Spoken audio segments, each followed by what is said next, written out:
Hi. Well, it's Saturday afternoon, and I thought I would fill you in on some information that I've been picking up on, things I've been learning. See, I like to research things. That's what I like to do. And, well, I've spent a lot of time with Native American Indians, meeting them and talking to them. And you ask yourself, well, why would you do that? Well, because I was looking up my own ancestors, right? Because, well, let's just say I think I have a little extra oomph in my DNA, you know?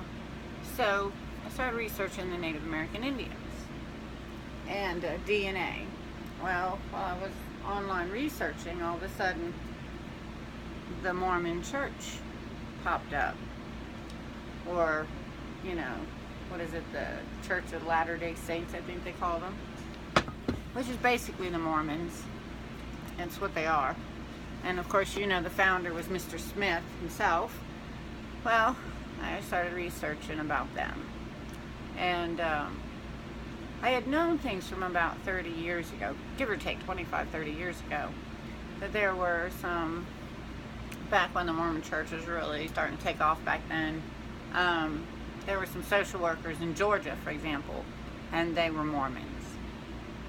And if your child was Caucasian, white, and healthy, basically, and they knew that you had Native American ancestors in your blood. It didn't matter if you were 100% Native American or if you just had some ancestors. You'd find that you'd lose your child like yesterday. Your child would be taken. You would never be able to see them again. They would then adopt the child out to a Mormon family. And that's what they were doing. And at the time it didn't make a whole lot of sense, and I tried to advocate for all the victims and help them. I mean, people that shouldn't have lost their children. Granted, there are lots of people out there that their kids should be taken because the drugs and, bad stuff.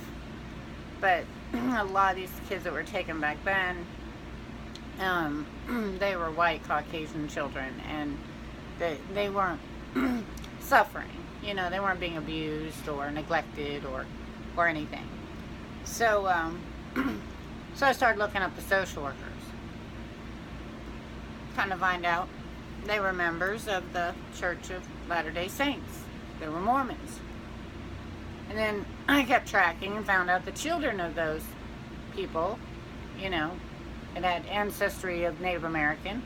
Their children were being adopted out to Mormon people. So that was happening 25, 30 years ago, right? So recently, because I have that little extra oomph, I was doing my research on my genetics. I wanted to know where I came from, right? And I have Native American ancestors. So, which is great. It's wonderful. I have no problem with that, right? So anyway, so while I'm looking up DNA and genetics and ancestry and so on and so forth, the Church of Mormons, Church of Latter-day Saints, excuse me, the Mormon church pops up in there. And then I find out, through reading tons and tons of information, that the Mormons are very interested in the Native American Indians because of their ancestors, their genetics, right? Because the Mormons on the surface are claiming that the reason they're interested in the Native American and Native American people is because they're one of the 12 tribes of Israel. And particularly there's 3 tribes in particular out of the 12 that they're most interested in, right? Not the whole 12. So you got to ask yourself, well, why is that? Because they were all 12 tribes of Israel back then. So I started digging deeper and deeper. Well, because I was searching because of my own genetics and ancestors and DNA and so on and so forth, and I have that little extra oomph, we'll just call it. My husband calls them gifts. I call it the plague half the time, And you know, that I am, what's the term I always say to people, that I am, oh, I forget what it is, but I'll remember it later. Well, anyway, so I'm researching, and then I run into some ex-Mormon members, right? Ex-Mormon members. And come to find out that these Mormons, they're very interested in DNA because of the Native Americans, of course, or Native American heritages, because they're looking for the people that are gifted, the ones that have abilities, you know, people who can dream and see things that come true ahead of time, various gifts, right? That's what they're really looking for. And this stems clear back into the day of Mr. Smith, the founder, right? So then, you know, I always like to say that God always delivers the information to me on a silver platter. Because I was speaking to my husband a couple of weeks ago, and bingo, on the news, here comes Ancestry.com, right? And what they're saying about Ancestry.com is exactly this.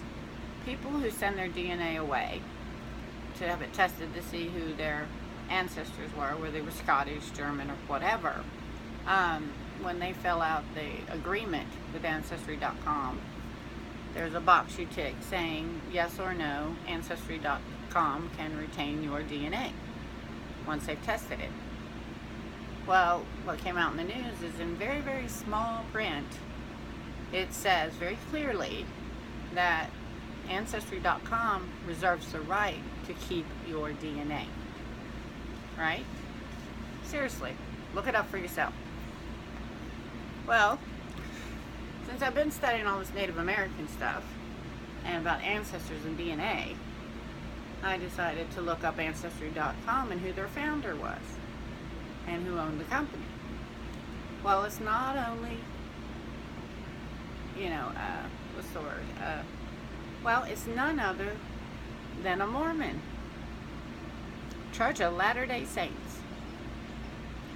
So I thought, well, that's kind of coincidental. You know, I'm looking all this stuff up and I'm finding all this stuff out, right?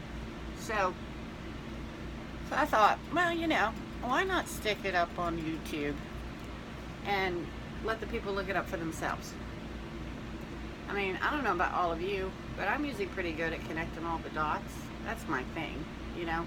I love to study. I love to learn and absorb. That's what I like to do, you know. In fact, I don't think I have enough time to live on the earth half the time because I'm so busy absorbing information, right, and connecting the dots. So anyway, I thought I should let all of you know and let you decide for yourself. I always like to say I'm not the teacher, because I'm not. I'm not the teacher. I'm just a student like all of you, and I'm learning. So I also always tell everyone, you don't have to believe what I'm saying. Just look it up for yourself, right? So there we are. I just thought it was a very interesting thing to bring out into the open, because I like truth. Truth is very paramount to me. You know, I really like it. It's my thing, you know.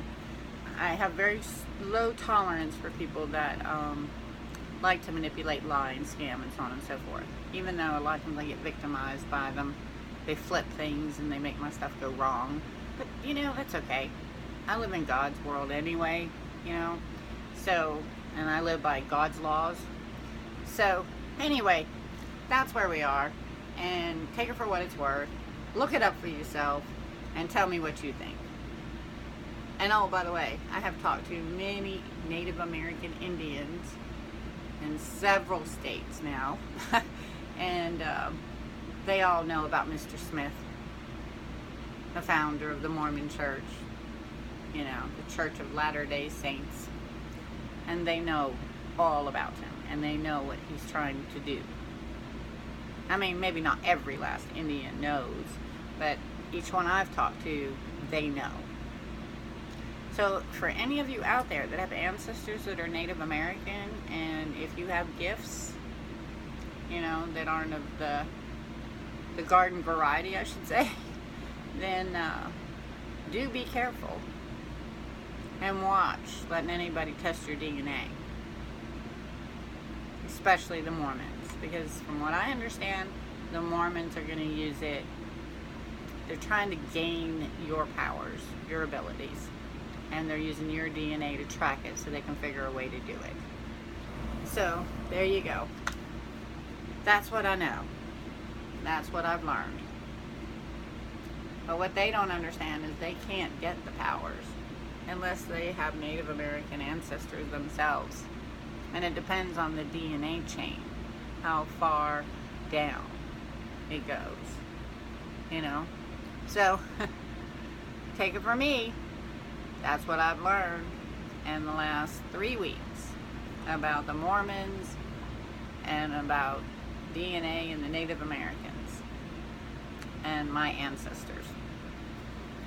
So, and I think from now on, we need to be really, really careful with anybody who works in social services, okay? Now, my kids are grown, so I don't have to worry about that kind of thing. But I think we need to be extremely careful about our children and DNA testing and dealing with any social worker that religious beliefs have anything to do with the Church of Latter-day Saints or the Mormons. Because if they find out that you have ancestors that are Native American, your child's gone. And it won't matter what you do in court, how you fight in court, or whatever. You still won't be able to get your child, and then they'll adopt that child out to a Mormon family. And you need to be really, really careful. I'm just warning you, you know, just be really careful with your children. All DNA testing, just be really careful. Because today, things are more open. People that are gifted, it's not so strange anymore. You know, it's kind of normal, really. And it's not hidden like it was 30 years ago, you know. And, well, you don't know who in your ancestors was who. And you don't know. Sometimes it skips a generation or two or three, or sometimes it hits every one of the generations, and the children are born, and you know they're gifted. I mean, you've heard of indigo children, right? Children like that and stuff. They're all gifted children, and I don't mean gifted in the sense that they're math geniuses or whatever. Now that's a gift too. God gives everybody a gift. Whether it's to be a doctor, a musician, an artist, you know, be an absolute Einstein in the mathematical world, science, whatever, everybody gets a gift. It's just some of those get gifts that aren't of the garden variety, as I like to say, you know, not the norm, you know, outside the spectrum of what they say is normal, right? So anyway, again, I'm not the teacher, I'm just a student like you. Look it up for yourselves and decide for yourselves. Really. It's your decision. So have a blessed day.